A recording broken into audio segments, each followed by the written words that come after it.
Bom dia a todos, alunos e alunas, tudo bem com vocês? Estamos aqui para mais uma aulinha online, espero que todos estejam bem. Hoje nós vamos continuar falando de circulação. Vocês lembram que aula passada nós falamos da circulação dos invertebrados e na aula retrasada nós falamos da circulação dos vertebrados e também daqueles animais mais simples, como esponjas, águas-vivas e anémonas. Bom, o que ficou faltando? Ficou faltando, então, a circulação dos vegetais. É por isso que nós vamos falar disso hoje. Então, abram na página 40 da apostila de vocês, e nós vamos falar um pouquinho sobre circulação nos vegetais. Bom, assim como nos seres humanos, assim como nos animais, é muito importante para as plantas a circulação. Bom, vocês sabem que planta faz fotossíntese. E essa fotossíntese, ela é feita pela folha. Então, é a folha que transforma a luz do sol em energia, fabricando o seu próprio alimento. Então, isso acontece nas folhas. E as raízes, elas pegam água e nutrientes do solo. Vocês já aprenderam isso também. Então, a planta faz fotossíntese pela folha. As folhas estão na parte lá de cima da planta. E esse resultado da fotossíntese, que é feito lá nas folhas, de alguma forma, ele precisa chegar até as raízes. Então, ele precisa ir desde lá de cima nas folhas, percorrer a planta toda até as raízes. Da mesma forma que os nutrientes que a planta pega lá pela raiz e a água também tem que ir da raiz até lá em cima nas folhas. Então, é muito importante o resultado da fotossíntese ir de lá de cima até lá embaixo e o que elas pegam do solo, que é água, que são nutrientes que estão nesse solo, também tem que fazer o oposto, ir das raízes até lá em cima. Você já imaginou aquelas plantas gigantes, aquelas árvores enormes? Vocês acham que é fácil isso acontecer? Como será que isso acontece? É isso que nós vamos falar hoje. Tanto para aquelas árvores enormes, gigantes, como para pequenas rosas, é importante a circulação. Ok? Bom, vamos começar falando das plantinhas mais simples. Quando eu falo de plantas simples, vocês provavelmente devem ter lembrado das briófitas. Porque quando nós aprendemos plantas, nós vimos que as briófitas são as plantas mais simples que existem. Quem são as briófitas? Exemplos de briófitas: musgos. Os musgos são as primeiras plantas que existiram, as plantas mais simples de todas. Depois disso veio pteridófita, que são as samambaias e avencas. Depois disso veio gimnospermas. Lembram das gimnospermas? Depois disso veio as angiospermas, que são as plantas com flores e frutos. Mas as mais simples de todas são as briófitas, que são os musgos. Nessas plantas, as mais simples, essas plantas, as briófitas, os musgos, elas não têm nenhuma estrutura especializada para fazer a circulação desse resultado da fotossíntese para a raiz, porque elas não têm raiz, né? É rizoide, como nós vimos, e do que elas pegam do solo, lá do rizoide até lá em cima. Então, elas não têm estrutura para fazer isso. Por conta disso, essas plantas, as briófitas, musgos, elas fazem o transporte tanto do resultado da fotossíntese como também do que elas pegam do solo. Elas fazem isso célula a célula. Então, pegou pelo rizoide, que é a mesma coisa que raiz, né? Que no caso dela é rizoide, pegou pelo rizoide os nutrientes do solo, está numa célula. Essa célula passa para outra, essa célula passa para outra, porque elas não têm estrutura especializada para fazer a circulação. Vocês acham que isso é rápido? Ir passando célula a célula? Não, é um processo muito demorado.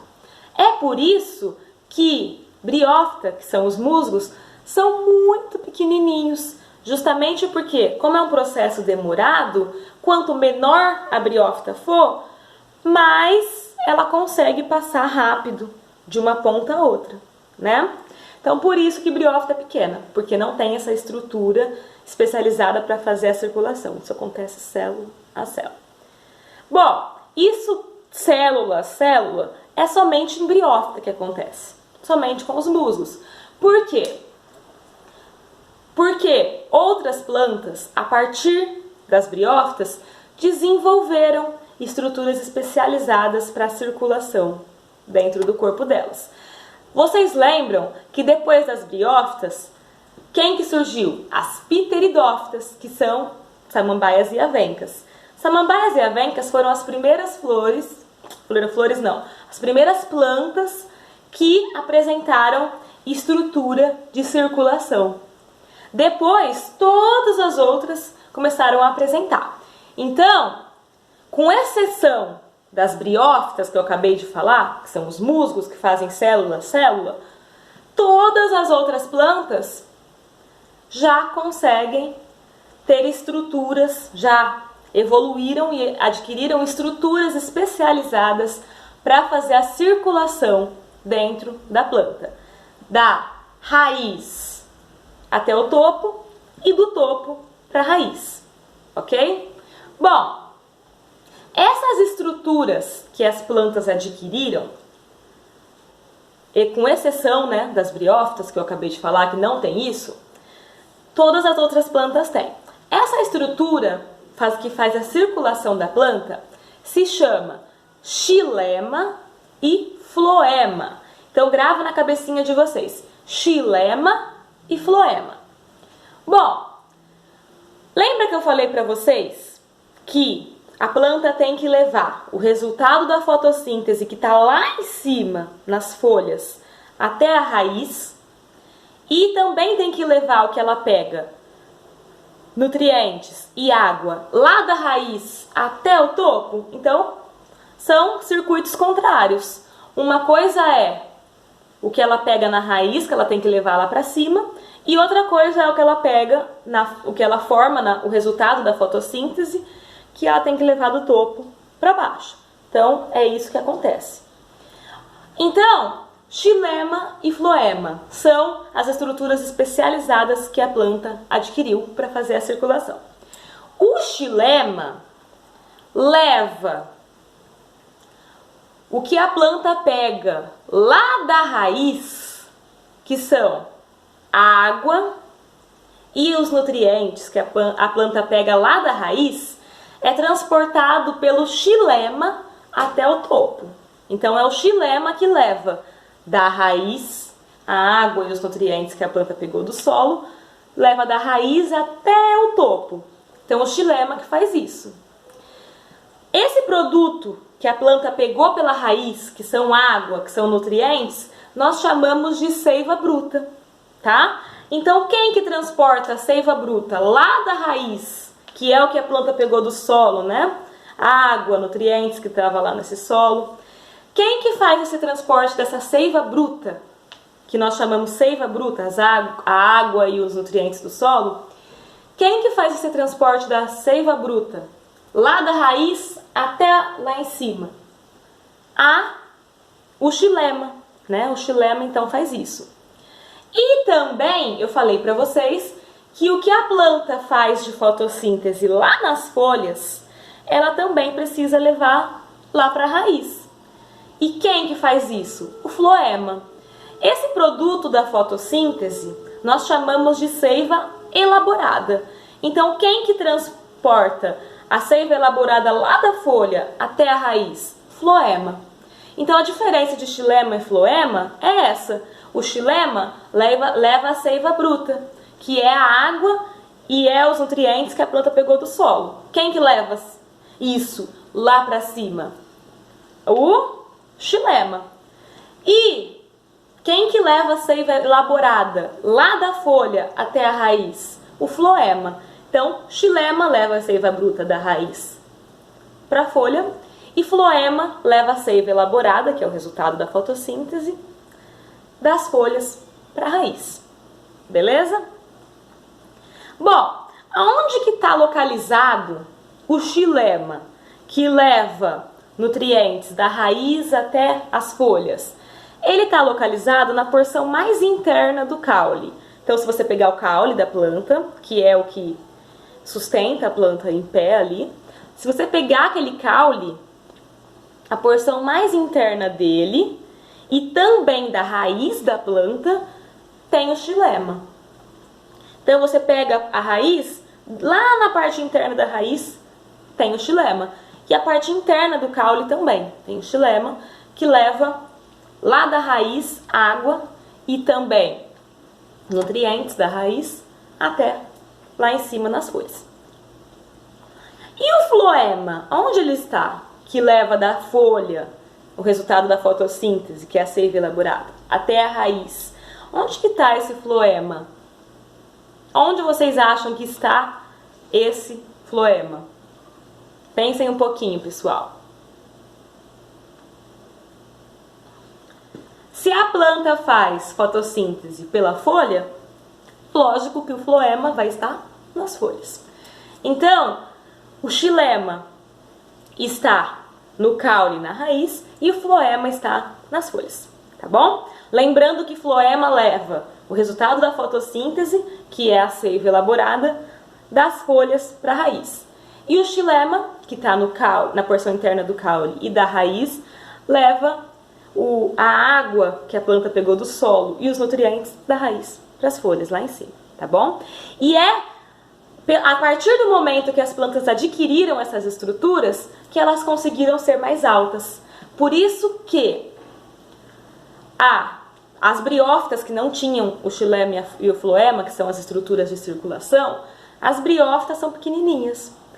A partir do momento que as plantas adquiriram essas estruturas, elas conseguiram ser mais altas. Por quê? Porque o xilema e o floema leva de forma rápida essa circulação, ao contrário de célula a célula. Então a planta, a partir do momento que adquiriu o xilema e o floema, conseguiu ser mais alta. Por isso que nós vemos hoje árvores gigantes. As samambaias, que foram as primeiras plantas a adquirir esses vasos condutores, que são xilema e floema, as samambaias já são muito, muito maiores, por exemplo, do que a briófita, né? Porque elas têm essa estrutura.